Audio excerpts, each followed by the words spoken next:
கண்ணதாசனின் பாடல் எப்படி வரும் அப்படின்னு பார்த்தா, இவ்வண்ணம் நிகழ்ந்த வண்ணம் இனி இந்த உலகுக்கெல்லாம் உய் வண்ணம் அன்றி மற்றோர் துயர் வண்ணம் உருவதுண்டோ, மை வண்ணத்து அரக்கிப்போரில் மழை வண்ணத்து அண்ணலே உன் கை வண்ணம் அங்கு கண்டேன், கால் வண்ணம் இங்கு கண்டேன் அப்படின்னு சொல்றார். அதாவது கம்பர் சொல்லும் பொழுது இதுல இன்னொரு விஷயமும் இருக்கு. அகல்யாவுக்கு சாப விமோசனம் பண்றப்போ உன் பாதத்தினுடைய மகிமையை கண்டேன், இன்னொன்னு என்ன, கால் வண்ணம் தான் கண்டிருக்காரு, இன்னும் முக்கால் வண்ணம் ராமாயணம் பாக்கி இருக்கு இல்லையா, கால் வண்ணம் இங்கு கண்டேன் அப்படின்ட்டு. இந்த பாட்டையே மருவி வரக்கூடிய ஒரு பாட்டு. எந்த பாட்டு அப்படின்னு எல்லாருக்குமே தெரியும்.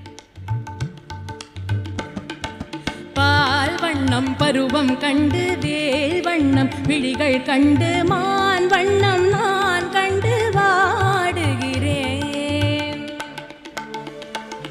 கண் வண்ணம் அங்கே கண்டேன், கை வண்ணம் இங்கே கண்டேன், பெண் வண்ணம் நோய் கொண்டு வாடுகிறேன். காலத்தால் அழிக்க முடியாத பாடல்கள், நம் நினைவில் எப்பொழுதும் இருக்கக்கூடிய பாடல்கள் கண்ணதாசன் ஐயா அவர்களுடைய பாடல்கள்.